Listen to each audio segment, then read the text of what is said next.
Bonsoir à tous, je suis ravie de vous retrouver. Nous sommes ensemble pour une heure de débat en direct et le débat de ce soir porte sur une actualité chaude, une actualité de l'économie à la fois nationale, de l'économie et de la société aussi. Il s'agit de la décision de supprimer la retraite proportionnelle et la retraite sans condition d'âge, c'est-à-dire la retraite après 32 ans de service. L'abrogation de l'ordonnance de 1997 rend désormais, et à partir de janvier 2017, obligatoire le départ à la retraite à partir de 60 ans pour les hommes et 55 ans pour les femmes. Le thème du débat de ce soir porte sur, comme vous pouvez le voir en bas de l'écran, la suppression de la retraite par anticipation. Pourquoi ? D'abord, pourquoi est-il aussi urgent aujourd'hui d'abroger cette ordonnance et de mettre fin à la retraite par anticipation? Et d'autre part, pourquoi bon nombre de travailleurs, d'employés refusent cette suppression et tiennent énormément à partir en retraite avant l'âge? Nos invités sont là et bien placés pour parler de cette question sur les deux bords. Monsieur Melouka, bonsoir. Melouka Slimane, vous êtes le directeur général de la CNR, la Caisse nationale des retraites. À vos côtés, le représentant de l'UGTA, monsieur Mohamed Nakhdar Badreddine. Vous êtes le conseiller en affaires économiques et sociales du secrétaire général de l'Union générale des travailleurs algériens. Merci d'être avec nous. Monsieur Mourtar Rabhi, merci d'avoir fait le déplacement depuis la wilaya d'Oran pour participer à ce débat. Vous êtes membre du Conseil national et coordinateur de wilaya du SNAPES, le syndicat national des professeurs de l'enseignement supérieur et technique. Secondaire et technique. À vos côtés, nous avons un représentant du ministère du Travail qui fait l'effort justement du débat et sommet parmi deux représentants du syndicat autonome. Monsieur Belkati Akli, bonsoir. Vous êtes l'inspecteur général du travail au ministère du Travail, de l'Emploi et de la Sécurité sociale. Et à vos côtés, le docteur Yes Marabot. Vous êtes le président du SNPSP, le syndicat national des praticiens de santé publique. Bonsoir. Je vous disais donc cette actualité qui torture beaucoup d'employés, mais qui est aussi une nécessité en termes de débat économique actuel. La suppression de la retraite proportionnelle et de la retraite sans condition d'âge interviendra en janvier 2017. Il s'agit donc d'une abrogation d'ordonnance et d'un projet de loi validé par le gouvernement et qui devra donc passer par les membres de l'Assemblée populaire nationale.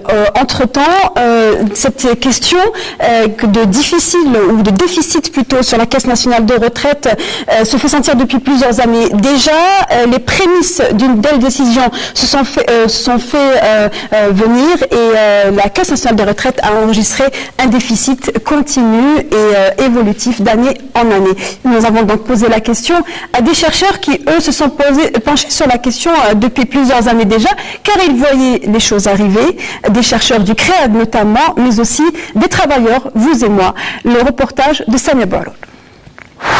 C'est lors de la 19e réunion de la tripartite entre gouvernement, patronat et syndicats que la suppression de toute forme de la retraite anticipée a été prise en fixant l'âge légal de départ à la retraite à 60 ans pour les hommes et 55 ans pour les femmes, car le système algérien de retraite fait face à des difficultés financières.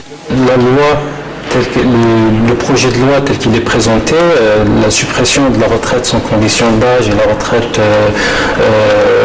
proportionnelle a un point faible, c'est que les travailleurs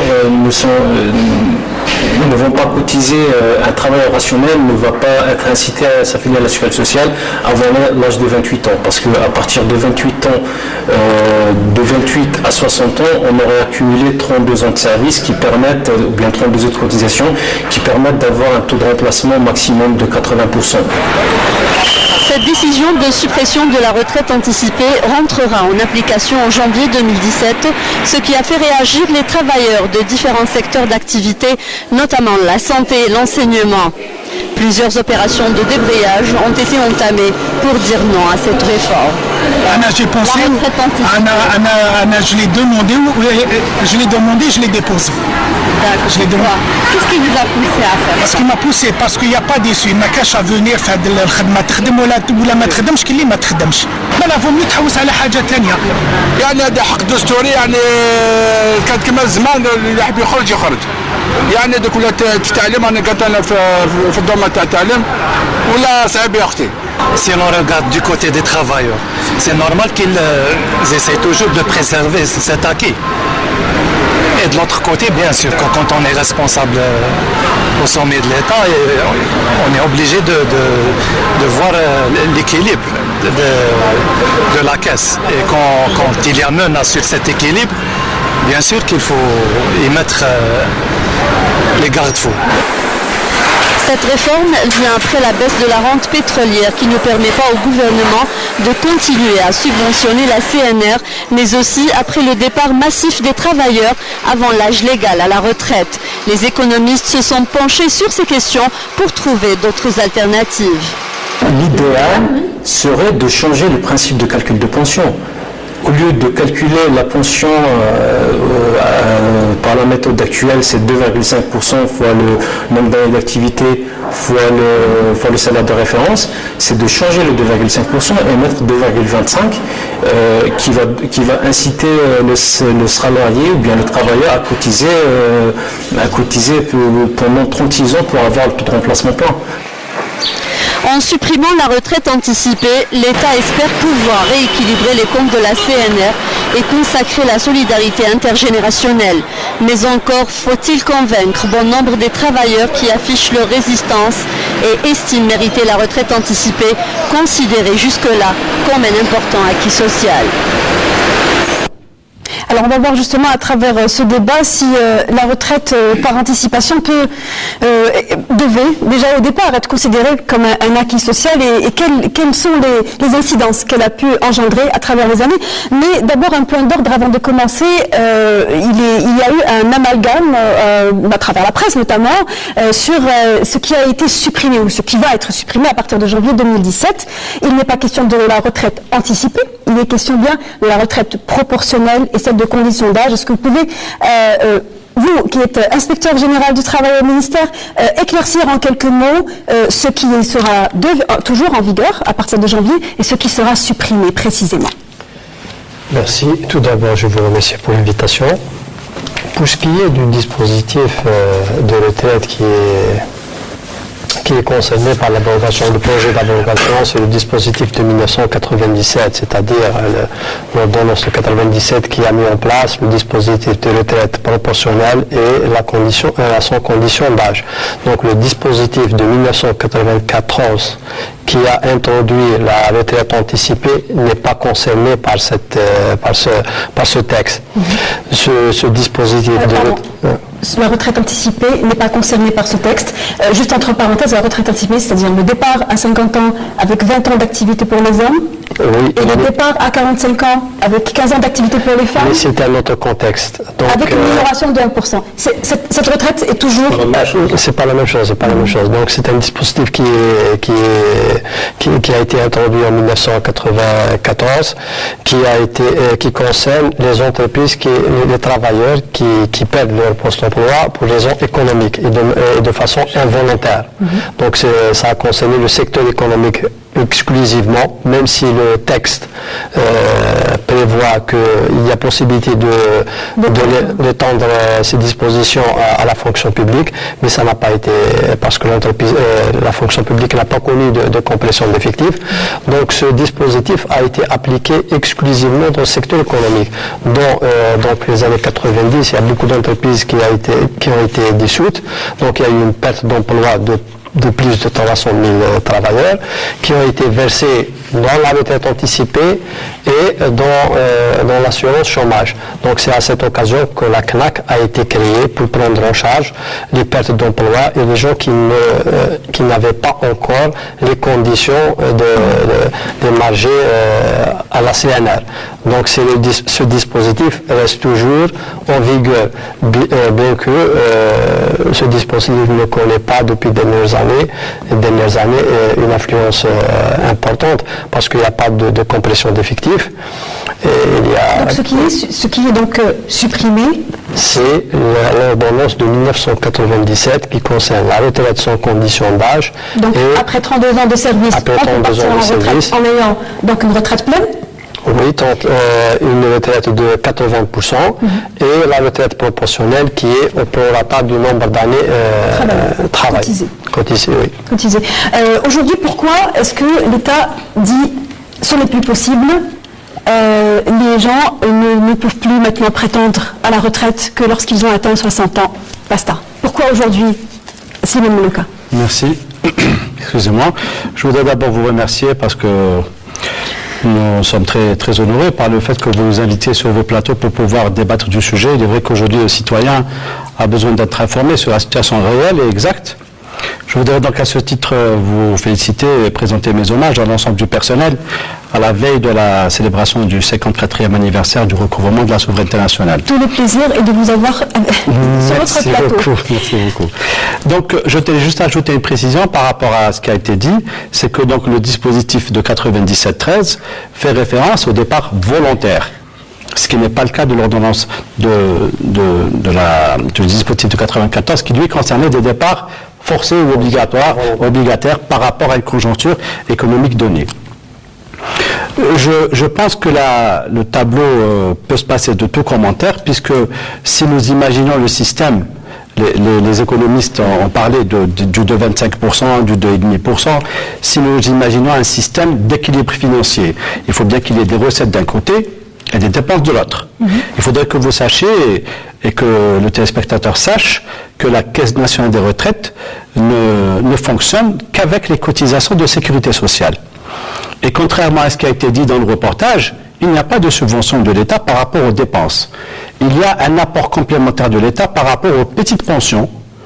Donc les pensions qui sont inférieures au SNMG à moins de 15 000 dinars sont toutes portées à un montant de 15 000 dinars. Et c'est là où... Le SNMG est à 18 000. Oui, mais c'est à 75% du SNMG que le pensionné est payé. Donc, disons qu'aujourd'hui, la barre est fixée à 15 000 dinars minimum. C'est là c'est là que l'État intervient pour compléter les petites pensions, mais il n'y a pas de subvention au sens propre du terme. Donc, aujourd'hui, une simple solution arithmétique peut nous expliquer la situation. Il faudrait que les gens cotisent pour pouvoir bénéficier de leurs cotisations à l'avenir. L'espérance de vie, à l'époque, il y a de cela 20 ans ou 25 ans, elle était très réduite. Donc, quelqu'un qui partait à 50 ans de retraite pouvait espérer encore vivre 15 ans ou 18 ans ou 20 ans. Mais aujourd'hui, l'espérance de vie étant à 77 ans, partir en retraite à 50 ans, je crois que la situation se passe de tout commentaire. Aujourd'hui, les gens partent pour être rentiers. Encore une fois, je reviens vers le documentaire que nous venons de voir. Les gens veulent partir avec des rentes pour pouvoir, par la suite, soit assurer ou effectuer un autre travail. Excusez-moi, rente, c'est leur droit. Ils ont cotisé à travers leurs années de travail, donc c'est aussi un droit. Hein. Donc quand on dit rente, c'est un petit peu... essayez d'expliquer ce que vous voulez dire par rente. Ce que je veux dire par là, c'est que aujourd'hui, les gens qui désirent partir en retraite, la retraite est un moyen de pouvoir substituer le salaire qu'ils percevaient en tant que travailleurs. Percevoir une retraite, c'est assurer un peu ses jours au-delà de la soixantaine, quand la personne prend de l'âge, c'est vieux jour. Aujourd'hui, partir en retraite à un âge très précoce, quand l'espérance de vie est à 77 ans, je crois que ça se passe de tout commentaire. Ce dispositif, encore une fois pour expliquer, avait été mis à l'époque dans une conjoncture particulière. Et c'est pour ça que la possibilité a été donnée à des personnes de jeune âge à partir en retraite pour pouvoir libérer des postes de travail. Pour découvrir qu'elles s'exposaient à un chômage forcé, la situation était très difficile. Mais aujourd'hui, il y a deux facteurs qui sont contre nous. Le premier facteur, c'est celui du déséquilibre, parce que les recettes n'arrivent plus à couvrir les dépenses. Le système de retraite est un système intergénérationnel, c'est-à-dire que les jeunes travailleurs doivent cotiser ou les travailleurs doivent cotiser pour les gens qui partent en retraite. Si nous n'arrivons plus à maintenir cet équilibre, il faut obligatoirement mettre en place des procédés ou des mesures pour pouvoir assurer cet équilibre et permettre à ce que les cotisations des travailleurs puissent couvrir les dépenses des retraités. Aujourd'hui, les gens s'y partent trop jeunes, il est clair que les cotisations ne vont pas suffire parce qu'ils n'ont pas assez cotisé pour pouvoir prendre en charge des retraités. La CNR dépense plus, au fur et à mesure que le temps avance, dépense plus qu'elle ne reçoit. Je vais poser la question, effectivement, on continue à rebondir sur ce qui a été dit dans le reportage et à juste titre, les échos sont assez représentatifs. Aujourd'hui, les gens s'empressent à aller en retraite. Comment expliquer déjà ce phénomène? Est-ce que c'est vraiment quelque chose auquel on ne peut pas venir à bout? qu'un travailleur n'ait qu'un seul point de mire, aller en retraite. Bon. Bonsoir, je vous remercie de l'invitation et de l'occasion qui m'a été donnée de faire valoir le droit des travailleurs. Mais si vous me permettez, je voudrais revenir sur la chronologie temporelle des événements. Parce que, premièrement, la réunion de la tripartite, gouvernement UGTR patronat, le 5 juin 2016, a été convenu de fixer l'âge de départ à la retraite à 60 ans. Abrogation de l'ordonnance 97-13 du 23 mai 1981, instituant les dispositions du départ à la retraite avant l'âge de 60 ans sans condition d'âge. Revenir au système national de retraite qui était en vigueur depuis le 2 juillet 1983, autrement dit la loi 83-12. Le 11 juin, autrement dit 6 jours après, une note signée conjointement par le ministre du Travail et le directeur général de la fonction publique demande au directeur d'agence de surseoir momentanément à la formalisation des demandes de retraite proportionnelle et sans condition d'âge. Cette note a été prise suite aux décisions de la tripartite du 5 juin 2016. Il y a eu une suspension mais qui n'a pas duré longtemps, on est d'accord. Parce qu'il y a eu une pression aussi des syndicats autonomes aussi, il faut dire ce qu'il en est. Le 23 juillet 2016, date de clôture de la session de printemps des deux chambres du Parlement, conformément aux dispositions de l'article 78 de la Constitution. Le Premier ministre, M. Abdelmoukselab, déclare que ce projet de loi est l'aboutissement des consultations menées par les partenaires sociaux, et le patronat, et le gouvernement. Ce qu'il entend par les partenaires sociaux, voilà, mais pas les partenaires sociaux comme. L'UGTR, peut-être, mais pas les partenaires sociaux. Le mercredi 26 juillet 2016, le Conseil des ministres adopte l'avant-projet de la nouvelle loi sur les retraites. Et le 26 septembre 2016, le dit projet est déposé au bureau d'enregistrement de la Chambre basse pour être programmé à la prochaine session de l'APN. Donc vous pouvez savoir, vous pouvez dire aussi que les pouvoirs publics, par l'enchaînement de ces événements, essaient par n'importe quel moyen de forcer cette loi. De forcer cette loi et de la faire passer par un tour de magie à la Houdini. Alors, tour de magie ou pas, le projet de loi est bien passé, a été validé par le Conseil des ministres. Est-ce que vous pensez qu'il n'y a pas nécessité, selon vous, vous avez détourné ma question, mais je vais la reposer tout à l'heure. Vous pensez qu'il n'y a pas, vous ne voyez pas la nécessité, l'urgence de votre côté, en tant que représentant des travailleurs, de décider de supprimer cette retraite par anticipation? Le directeur de l'agence de la CNR, ici présent, a parlé d'un déséquilibre financier. Autrement dit, je pense qu'il a omis de vous préciser, le principe sur lequel reposent les cotisations, c'est celui de la répartition. Autrement dit, vous avez un nombre de cotisants. C'est bien là le problème. Voilà, un nombre de cotisants qui paye pour ce qu'on appelle les retraités ou les passifs. Mais parfois, le rapport entre le nombre de cotisants et les passifs peut être déséquilibré. Mais ce que le gouvernement a choisi, c'est la solution de facilité. Autrement dit, prolonger la durée de cotisation. Mais il y a d'autres solutions qui n'ont pas été proposées à ce sujet. On va éventuellement revenir justement aux autres solutions. Laissons la vote. Directement de répondre à mes questions, sinon on pourra avancer plus vite. Pourquoi est-ce qu'aujourd'hui les travailleurs que vous représentez veulent partir à la retraite plutôt? Déjà rapidement, vous allez me permettre de présenter aussi toutes mes félicitations au nom personnel et au nom des adhérents que je représente à l'occasion du 50e anniversaire de la reconquête de la télévision à travers le de la souveraineté nationale. Tout à fait. Je voulais, pour aborder le sujet, la question que vous avez posée, je voulais revenir exactement au mois de juillet 2016 et revenir au forum du Moujed, monsieur le directeur à l'époque de la CNA, qui a improvisé un point de presse au niveau et on était présents parmi les gens qui étaient présents. Et ça a été publié exactement, je m'excuse, le 20e mai 2015. Et ce qui dit le directeur de la Caisse nationale de retraite au forum de Moujed, la Caisse se porte bien. C'était le grand titre. Et ce qui est développé dedans, c'est pour dire que tout simplement, pour assurer les travailleurs que nous sommes, assurer les retraités aussi qui émargent déjà au niveau des caisses, de la caisse, parce qu'il n'y a pas que la caisse de retraite, que les situations sont maîtrisées, que les feux sont toujours ouverts, il n'y a pas lieu de s'inquiéter.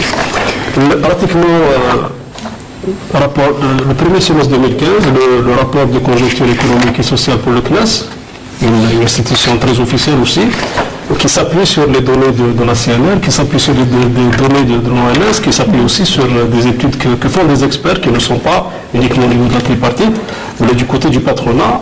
Et aussi, voilà, ils ont fait état d'une situation par rapport aux caisses. Et ce qui est laissé comme situation, les prévisions qu'annonce la Caisse nationale de retraite, la CNR, dans les prévisions, c'est qu'il y a un déficit, éventuellement un déficit de 217 milliards de dinars pour la même période. Donc là, je m'installe justement dans cette confusion qui est laissée à travers des déclarations et des assurances laissées par monsieur le directeur de la Caisse nationale de retraite.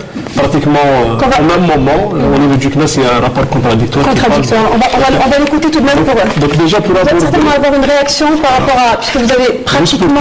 Juste pour terminer sur cela, pour dire que la situation dans laquelle on est en tant que syndicat autonome, la situation dans laquelle on est en tant que travailleur aussi, en tant que cotisant, c'est que voilà, il y a des situations contradictoires qui sont présentées par les autres, qui sont en face. Et c'est tout à fait normal de rester sur des appréhensions parce que tout simplement c'est pas clair. Et au niveau des experts aussi, nous nous sommes attelés à faire un travail en tant que syndicat autonome. Les gens peut-être ont passé leurs vacances en Espagne, en Tunisie ou ailleurs. Et on les a passés à faire des universités d'été, des débats de la question. Une question sur vos projections, justement, vous sera posée dans un moment pour savoir dans quoi est-ce que vous avez fait justement des projections à l'ombre de ce que vous souhaiteriez ne pas être supprimé, justement, à savoir les retraites proportionnelles sans condition d'âge. On attend votre réaction sur le même cas. Sachez que l'équilibre social et la paix des travailleurs repose aussi sur nos épaules, et pas uniquement sur celle des syndicalistes. Parce que le syndicaliste, il est là en tant qu'avocat pour défendre l'intérêt des travailleurs. Mais nous sommes au devant de la scène, et nous aussi, on se doit de préserver l'équilibre et la santé du travailleur, qu'il soit actif ou qu'il soit retraité. Nous avons mis en place des mesures. Parmi ces mesures, c'était l'apaisement social. En 2014, la CNR a pu payer les pensionnaires de retraite sur ses propres fonds. En 2015, nous avons constaté un premier déficit. 30% du budget concernant le paiement des pensions a dû être alloué par une autre caisse de sécurité sociale pour répondre aux besoins de la CNR. Dans cette fourchette de temps, il était question pour nous d'apaiser le citoyen et de lui dire arrêtez de partir en retraite parce qu'il risque d'y avoir un déséquilibre. Et on a rassuré le citoyen pour éviter ce départ massif. Parce que la rumeur a fait son chemin et tout le monde parlait d'abrogation alors que le projet n'avait même pas encore vu le jour. Mais les gens se sont empressés de dire qu'il va y avoir des réformes et ça a créé l'engouement et le rush sur les caisses de sécurité sociale. Ce qui a engendré en 2016 un apport supplémentaire de 50% de ce qui a été dépensé pour pouvoir répondre aux besoins. Et ce départ massif et cet engouement a fait qu'aujourd'hui le déséquilibre s'est creusé de manière très rapide. Et c'est pour ça qu'il faut instaurer une mesure très rapide aussi. Avant 2014, vous n'avez pas vu les choses arriver, mais la Caisse ne prévoyait pas un déficit de 30% soudain intervenu, comme vous le disiez, en 2015. Si, madame. Les choses se voyaient venir, mais pas avec une importance et pas avec une incidence aussi importante. Personne n'a joué le rôle. À l'époque, il était question de mettre en place des mesures supplémentaires. Nous avons mis en place des mesures, puisque nous avons procédé à la mise en place de dispositifs dans le cadre de l'emploi. Et à ce titre, plus de 500 000 micro-entreprises ont été créées, qui ont mis en place plus de 2 millions de postes d'emploi. En juin, entre septembre, je l'ai cité la dernière fois, entre septembre 2015 et avril 2016, plus de 300 000 postes d'emploi ont été mis en place pour essayer de combler le vide. 1% de la cotisation qui était allouée à l'assurance maladie a été reversée à la retraite pour pouvoir augmenter les cotisations. Tous ces dispositifs ont été mis en place pour pouvoir répondre aux besoins. Mais malheureusement, quelles que soient les recettes qui arrivaient, elles étaient nettement insuffisantes et sont aujourd'hui de moins en moins insuffisantes pour pouvoir répondre aux dépenses. Et donc, s'il y a urgence de mettre en place ce dispositif, c'est parce que le déficit s'enfonce de manière très rapide. Monsieur Boutaïdine, votre point de vue sur la question? Mon point de vue sur la question, moi je pense qu'il faut revenir au contexte qui prévalait à l'époque, pourquoi on a fait cette loi. C'est une loi qui n'a pas été faite parce que... Oui, monsieur l'inspecteur général a expliqué le contexte de l'époque. Allez-y. J'ai un temps, je le dis.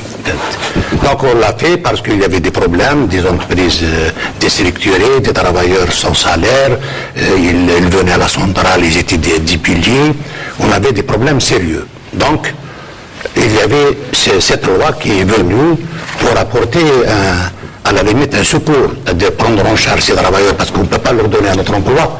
Il y avait une crise financière, il y avait une crise économique, malgré la création de la CNAC qui a été faite spécialement pour cela. Donc, ceux qui avaient 32 ans et 50 ans partaient en retraite, ceux qui avaient au moins parti à la CNAC, la période qu'il fallait pour arriver à 50 ans, ils partent encore donc ça a été fait pour apporter une solution au problème que nous vivons. Aujourd'hui, la solution de départ est de trouver le problème d'aujourd'hui, c'est ça? De plus, l'Algérie vivait des problèmes graves. C'était pas comme aujourd'hui. Il y avait le terrorisme, il y avait le FMI qui imposait ses conditionnalités, il exigeait la compression d'1 million de travailleurs de la fonction publique et du secteur économique, elle exigeait le gel des salaires des travailleurs, la diminution de la pension, parce que la rente dans les caisses, ils utilisent le mot rente, mais c'est la pension, donc la pension des retraités devrait être diminuée. On avait trouvé cette solution pour ne pas être soumis à des conditionnalités de FMI et pour aussi trouver une solution aux travailleurs qui n'avaient pas de revenus. Nous avons des cadres, nous avons une fédération nationale des retraités qui regroupe beaucoup de cadres, surtout du secteur de la sécurité sociale, qui ont attiré l'attention de l'organisation UGTA il y a plusieurs années, qu'on allait vers mais il fallait attendre le constat réel, c'est-à-dire avec le constat et le déficit, les gens ne sont pas d'accord. Là, on l'aurait fait avant. Il n'y avait pas de constat, il n'y avait pas de déficit. Les gens auraient considéré que c'est une méchanceté. De plus, c'est un acquis qui n'a jamais été revendiqué. C'est-à-dire c'est quelque chose qui est venu de par la situation que nous vivons à l'époque.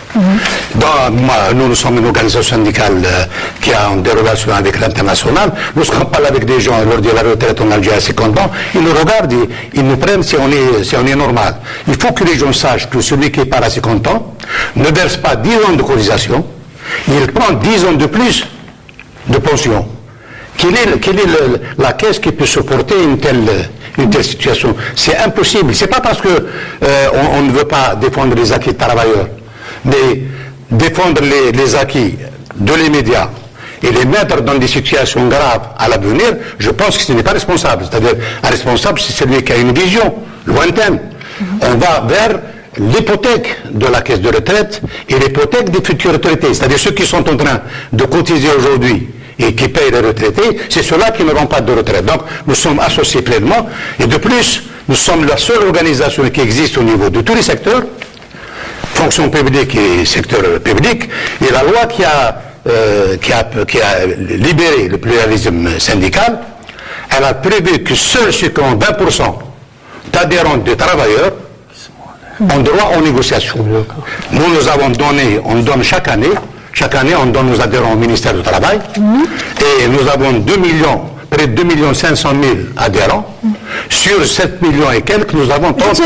Je tiens juste à rappeler une information, et vous pouvez en 2 mots infirmer ou confirmer. Il y a 2 semaines de cela, dans la zone industrielle de Ruiba, un certain nombre de travailleurs affiliés à l'Union Générale des Travailleurs Algériens ont montré, ils n'ont pas été dans le débrayage, mais ont montré leur désapprobation par rapport à cette suppression. Comment est la tendance et l'ambiance, car il est aussi important d'aller vers les gens que cela concerne. Les travailleurs, tous les travailleurs, quand il y a un changement, ils ne sont pas favorables, c'est tout à fait normal. Ils n'ont pas les mêmes données que nous, ils n'ont pas la même vision que nous, ils sont encore, j'allais dire, empoisonnés par certains médias, c'est-à-dire certaines fausses informations qui sont données surtout dans la rumeur. Et donc on leur dit, vous allez perdre, vous allez ceci, vous allez cela. Ils ont le départ massif, parce qu'on leur a dit, il y a la crise financière, on va vous enlever les indemnités de fin de départ à la retraite, on va vous faire ceci, on va faire cela. Donc les gens sauf qu'ils peuvent. Donc il y avait justement de recadrer les choses. Mais une fois que la loi, s'il est adopté, une fois qu'il est adopté, nous allons discuter avec nos travailleurs, nous allons leur donner les informations qu'il faut, et je ne pense pas que les travailleurs, lorsqu'ils comprennent... On va venir justement à ce qui va se passer justement après l'abrogation, après le vote pour la loi. Elias Mrabat. Moi, je voulais rapidement, parce que je vois que le temps qui nous est laissé, ça serait difficile de le contenir et voilà, de le restituer d'une manière juste entre les différents intervenants. Je vais essayer de dire l'essentiel.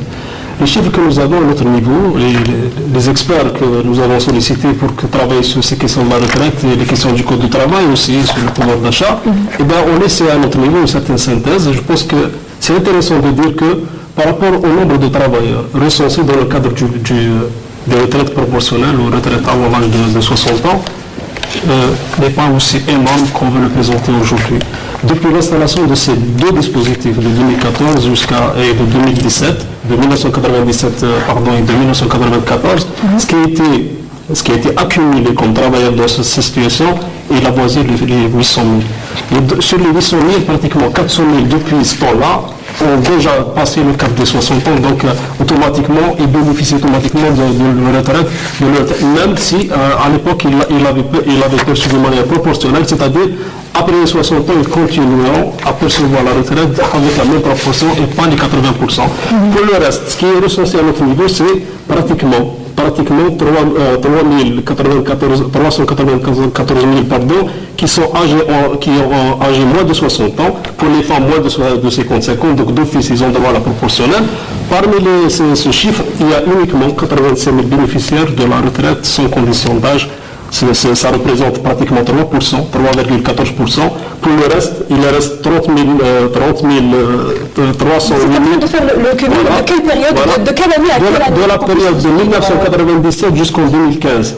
Donc le total entre les deux, ceux qui sont partis avant la condition, sans condition d'âge, c'est-à-dire ils ont fait les 32 ans de cotisation, mais ils n'avaient pas les 60 ans, et ceux qui sont sortis en proportionnel, 45 ans pour la femme, 55 ans pour l'homme, 50 ans pour l'homme, ça représente pour les deux, entre les deux, pratiquement 14,38%. Donc c'est pas des proportions alarmantes. Près de 14% sur un total de 2 600 000 retraités qui émargent au niveau de la retraite. Hakim Berkati, quel est votre point de vue par rapport à ces chiffres, puisque essentiellement le point de discorde entre l'État et les syndicats autonomes, il faut le dire, puisque c'est eux qui remettent en cause les chiffres, ce sont des chiffres. Les chiffres ont toujours été un sujet de discorde. Bon, je laisserai peut-être le soin à M. Melouka de donner plus de clarifications par rapport à ces questions de chiffres, mais il faut peut-être, avant de parler sur la question des départs, il faut peut-être lever une certaine confusion. Donc, par rapport à l'opinion publique, on croit que le dispositif de 1982 a été abrogé. Et on est en train de revenir à un autre texte de 60 ans.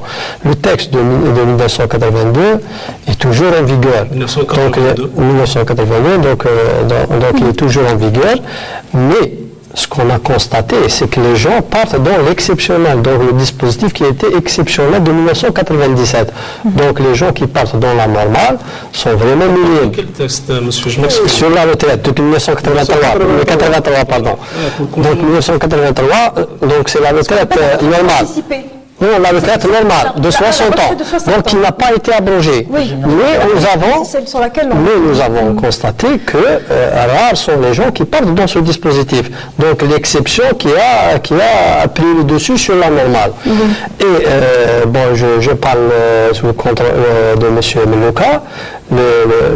La proportion des gens qui partent dans ce dispositif de retraite proportionnelle et sans condition d'âge est arrivé à 52%, je crois.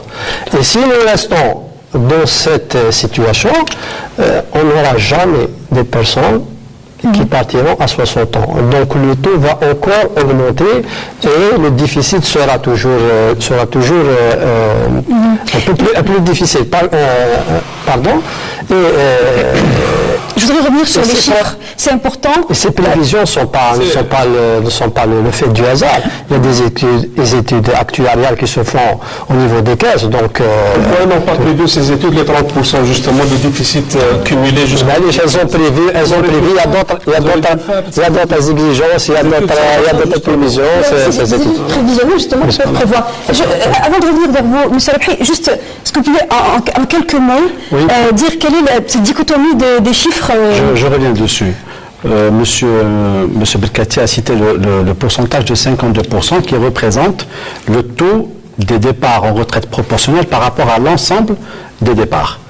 Donc nous avons cité le nombre de plus de 900 000 partants dans le cadre du dispositif 97 et celui de 800 et quelques mille dans le cadre du dispositif normal, classique, celui de la loi 93-12 avec l'âge minimum de 60 ans. Aujourd'hui, M. Mrabat cite le taux de 14%. C'est bien ce que vous avez dit. Le chiffre cumulé. C'est une frange, à votre avis, c'est une frange minimale qui est concernée par le dispositif. Cumulé depuis. Donc si c'est la frange minimale, aujourd'hui l'impact sur ce dispositif, s'il est abrogé, n'aura pas beaucoup d'importance, puisque c'est une frange minimale qui est touchée. Et vous pensez que notre inquiétude serait telle quelle si c'était une frange minimale qui est touchée? Vous savez, quand on a étudié le projet, on a étudié toutes les possibilités. On a étudié même la possibilité du 2,25% dont a parlé le monsieur dans le reportage, le docteur en économie. Aujourd'hui, le partant en retraite a droit à 2,5% par année de cotisation. D'accord. On a étudié la condition du 2,25% au lieu de 2,5%. Donc, possibilité d'augmenter le taux de cotisation. Non, j'ai rien dit dans ce sens. Ne me faites pas dire ce que je n'ai pas dit. On parle bien au passé, vous avez étudié. Imaginez un partant à l'âge de 60 ans et qui n'a travaillé que 20 ans. Vous allez le pénaliser en lui diminuant le taux de départ, alors que déjà il a une retraite qui est très restreinte. Vous imaginez la question. On a étudié la possibilité aussi de faire le calcul de la retraite sur 10 ans au lieu de 5 ans, au même titre que les non-salariés. Et on a constaté que les gens qui avaient des petits salaires risquaient d'être pénalisés. Surtout ceux qui avaient atteint l'âge de 60 ans, qui n'avaient plus la possibilité d'aller au-delà de 60 ans, alors qu'aujourd'hui le nouveau dispositif le permet, pour pouvoir permettre à ces gens qui ont atteint 60 ans de pouvoir augmenter leur pension de retraite, parce que le positif des nouvelles dispositions, personne n'en parle. Ça, c'est un positif. Justement, le fait de se rencontrer, si monsieur, nous sommes en train de communiquer, nous sommes en train d'informer, nous sommes en train... D'ailleurs, pour ajouter un plus, l'instruction dont a parlé notre ami du SNAPEST, qui a été dirigée par les administrations, c'est une instruction qui n'a pas été dirigée pour empêcher les gens de partir en retraite. On ne peut pas pénaliser quelqu'un par rapport à un droit. C'est une instruction qui est partie pour dire stopper, freiner, expliquer aux fonctionnaires de l'État qui risquent de partir de leur poste de travail et de pénaliser les administrations de l'État, expliquer-leur ce que c'est que le nouveau dispositif. C'est dans ce sens que l'instruction a été, non pour pénaliser les gens, et d'ailleurs on ne peut pas les empêcher de partir en retraite. Mais c'est juste un instant. Pour la question de la retraite sans condition d'âge, donc les 32 ans de service, il y a bien des gens qui seront pénalisés.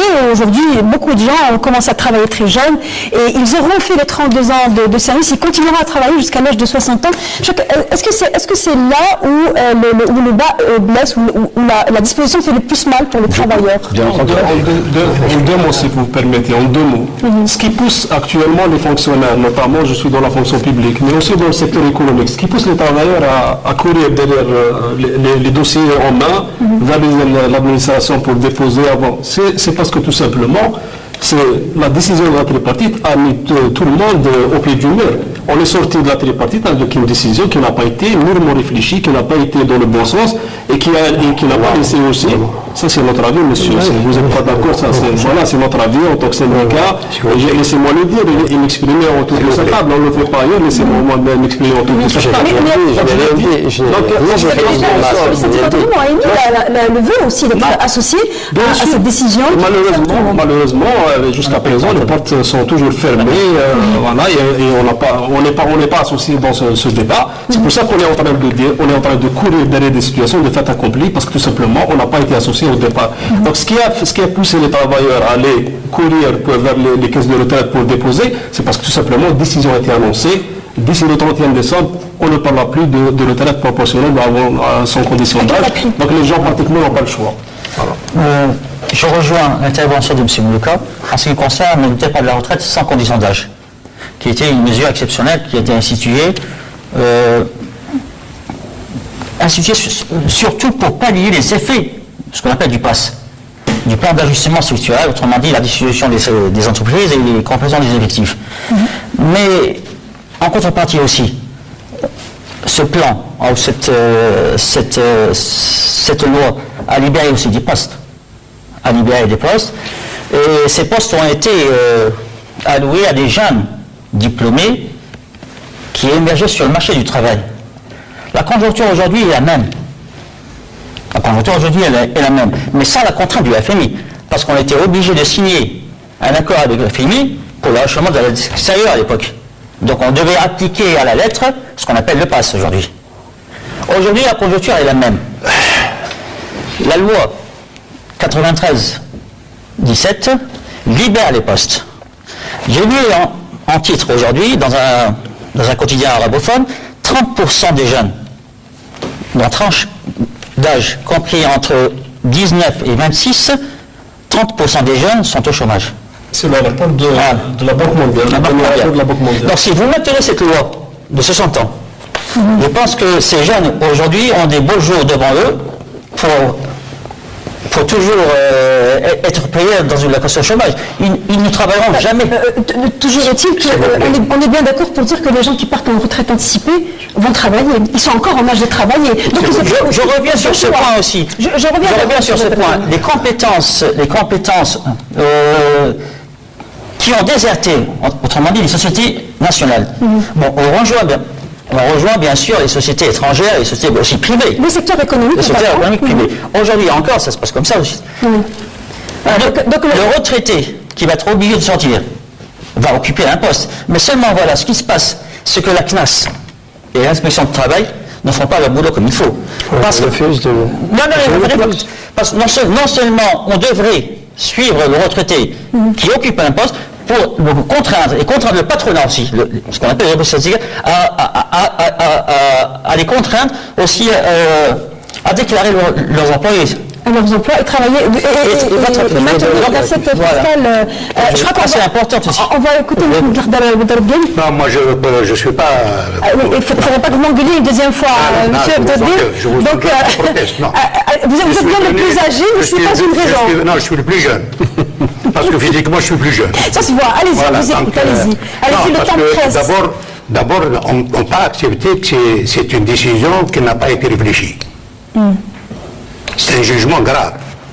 On ne peut pas imaginer une organisation syndicale comme le GTA et le gouvernement qui prennent des mesures qui ne sont pas réfléchies.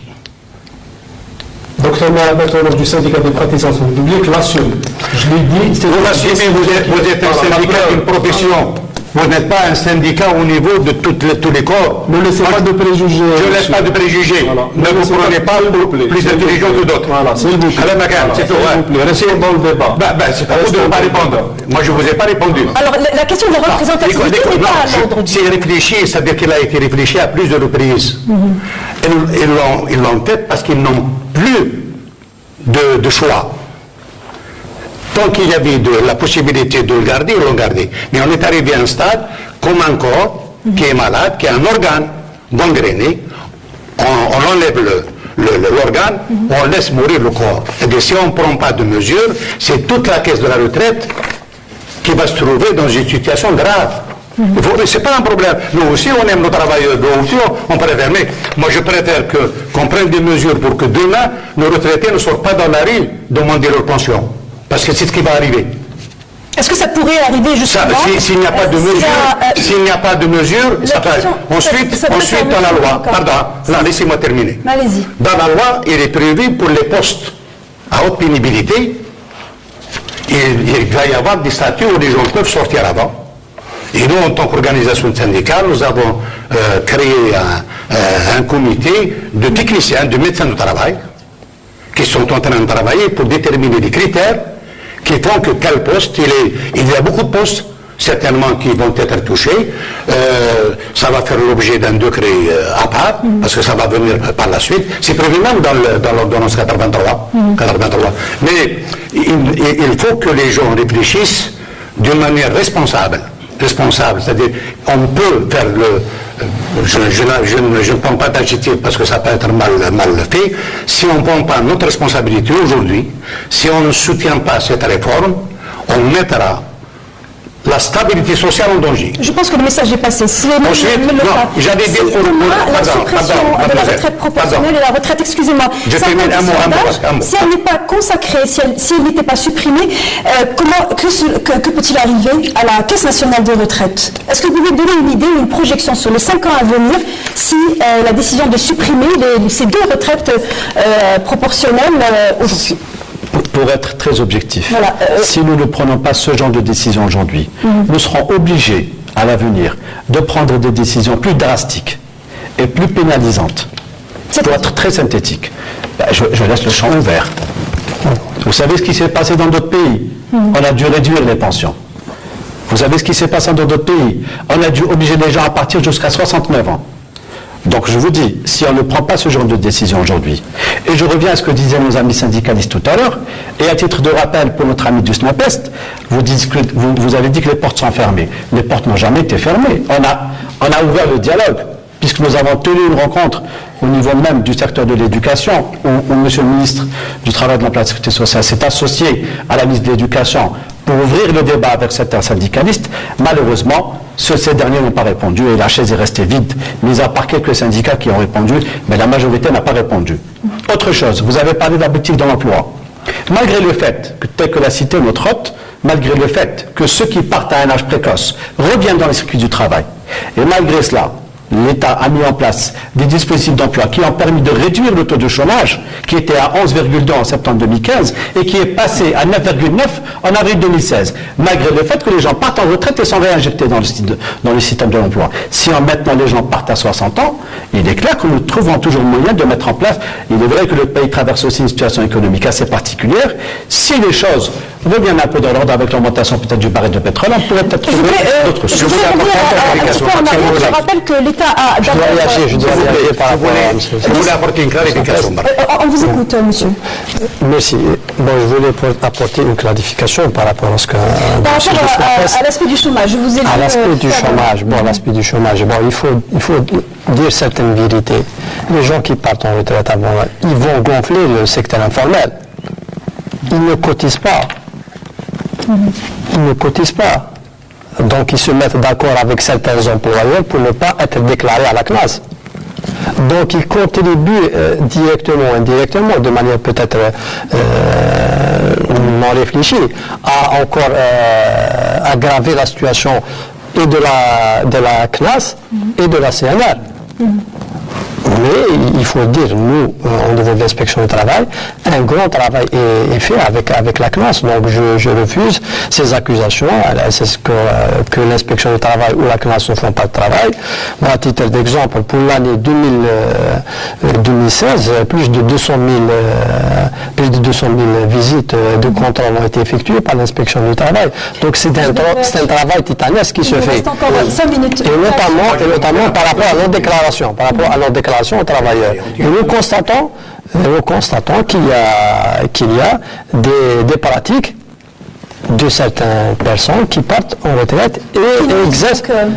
Et qui est un retraité qui a déjà une honte de la CNR, donc il est déclaré, il a sa carte Chifa, donc il est pris en charge. Donc ça n'intéresse pas d'être également déclaré une deuxième fois à la CNAS. Le retraité qui est parti dans cette condition, il est parti dans les conditions prévues par les lois de la République, qui sont toujours de vigueur. Donc il a cotisé, il a droit à une proportionnelle, on a une retraite avant l'âge de 60 ans, dans le cadre de la loi, qui est toujours en vigueur. Donc on doit être dans cette considération. La deuxième des remarques, je pense que ce qui a été laissé par certains experts lorsqu'on les a sollicités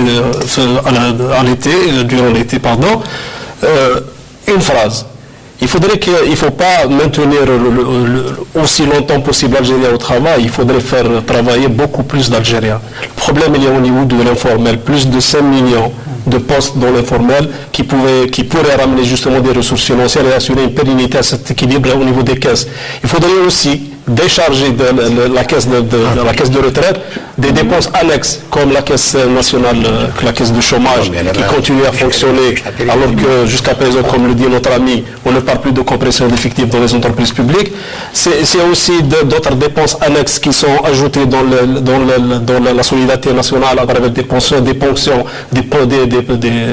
pensions qui sont bonifiées sur les ressources justement de la CNR et ça greffe aussi les budgets. Il faudrait revenir aussi optimiser, rationaliser les dépenses de fonctionnement des caisses et c'est estimé à 15% pour nous alors que les normes au niveau mondial ça ne peut pas dépasser les 8% comme norme, comme moyenne. Il faudrait aussi, nous pensons qu'il faudrait maintenir le droit à la retraite complète à partir de 32 ans parce que tout simplement le travailleur a financé sa retraite de 32 ans de cotisation. Je dirais que c'est un petit peu osé. Arriver à 32 ans, dire vous n'avez pas 60 ans, vous devez continuer et faire pourquoi pas 40 ans pour pouvoir passer en retraite. La dernière, si vous permettez, c'est de maintenir le droit à la retraite proportionnelle. Mais on est ouvert, à condition qu'il y ait un débat responsable, on est ouvert qu'il faudrait nuancer ou apporter des réajustements, mais pour l'instant, on n'est pas à ce niveau-là, au niveau du débat et de la concertation. Sur le volet des chiffres, je voudrais revenir. Selon des sources proches du ministère du Travail, les versements annuels de la CNR en 2015 atteignent 2 700 000. 2 700 000 bénéficiaires de la pension et de l'allocation de retraite. 1 700 000 retraités qui bénéficient de la pension et de l'allocation de retraite. 1 million restant bénéficient de ce qu'on appelle la retraite post-décès, autrement dit au titre de la reversion. Or, selon les chiffres aussi de la CNR, seuls 246 503 Algériens bénéficient de la retraite sans condition d'âge, ce qui représente une moyenne de 9%, pas plus, sur l'ensemble. Monsieur, permettez-moi de vous donner un dernier chiffre, puisque vous aimez les chiffres et les statistiques. Ça semble être le point de discorde. Est-ce que vous savez qu'aujourd'hui, la pension moyenne d'un retraité dans le cadre de la proportionnelle, elle est de 35 000 dinars? C'est le seuil minimal. 35 000 dinars. C'est de pauvreté. Est-ce que vous pensez que ça pourrait lui permettre de tenir et de vivre ses vieux jours à partir de 70 ans, dans 20 ans? 1. 2. La pension moyenne d'un retraité dans le cadre de la sans condition d'âge, elle est d'environ 50 000 dinars. Vous savez quelle est la pension moyenne des retraités à 60 ans? 30 000 dinars. Alors messieurs, prenons soin de nos aînés. Les retraités à 60 ans ont besoin de voir leur pension de retraite maintenue. S'il vous plaît. Je voudrais faire parler le représentant de l'État qui a fait un travail sur la pénibilité. Non, la pénibilité. D'abord sur les chiffres. Je pense que les gens qui leur donnent les chiffres ne sont pas des chiffres honnêtes. C'est des experts, monsieur le Président. C'est des experts. Parce qu'on a des experts. Nous avons des experts. C'est comme les experts que vous sollicitez pour ce ne sont pas des experts, parce que les chiffres réels, vous dites 15%, donc c'est 3%. C'est les chiffres de la CNR, c'est des chiffres de l'ONS, c'est des chiffres J'ai prononcé un mot que je n'aurais pas dû prononcer, je m'excuse, mais soyez correct, c'est 3%. Il faut parler d'une manière objective. Il ne peut pas, les entreprises elles-mêmes, ils sont déstructurés par le départ des compétences. Et quand je parle de compétences, ce n'est pas des cadres, y compris les métiers. Parce que ce sont les compétences qui partent, parce qu'ils trouvent du travail ailleurs. Le problème de l'informel, c'est vrai, c'est le concert de l'économie nationale, mais ce n'est pas le problème de la CNR, c'est le problème de la société civile en tant que telle qui peut le combattre, pour le maîtriser. Et je pense, je suis de ceux qui croient en Dieu, de ceux qui croient au Coran, ils se trompent parce que Rabbi يقول وعسى أن تكرهون شيئا وهو خير لكم. Alors soyez comme nous, ne croyez pas que nous sommes des jeunes, voilà des anti-travailleurs. Si on le fait, c'est parce que nous sommes contraints. Et nous sommes des syndicats qui ont fait beaucoup de choses. En même temps, en 1997, nous avons fait un forum international pour les libertés syndicales, contre le terrorisme, l'intégrisme et les libertés syndicales. Nous faisons beaucoup. On est en train de lutter pour le soutien des prix, parce que les experts sont en train de dire la meilleure façon d'améliorer les conditions économiques, c'est qu'il faut supprimer les soutiens, il faut supprimer la gratuité. C'est les experts du FCE qui le disent. Non, ce n'est pas les experts du FCE, tous les experts que j'ai écoutés, de tout le monde quand les experts sont d'ailleurs, je ne connais pas. Et puis, nous sommes prêts, comme nous deux. Moi, nous sommes prêts à discuter avec ces experts. On est aussi, parce qu'on est prêts à discuter. Anna, je vous invite à venir à l'UGTA. On discute avec vous. Mais l'invitation est passée. Que nos enfants puissent aller à l'école. Deux mots. que nos enfants partent à l'école et que nos malades soient soignés. Soignés dignement. Voilà, Les travailleurs se posent également une question importante à laquelle je voudrais qu'on réponde avant la fin de cette émission.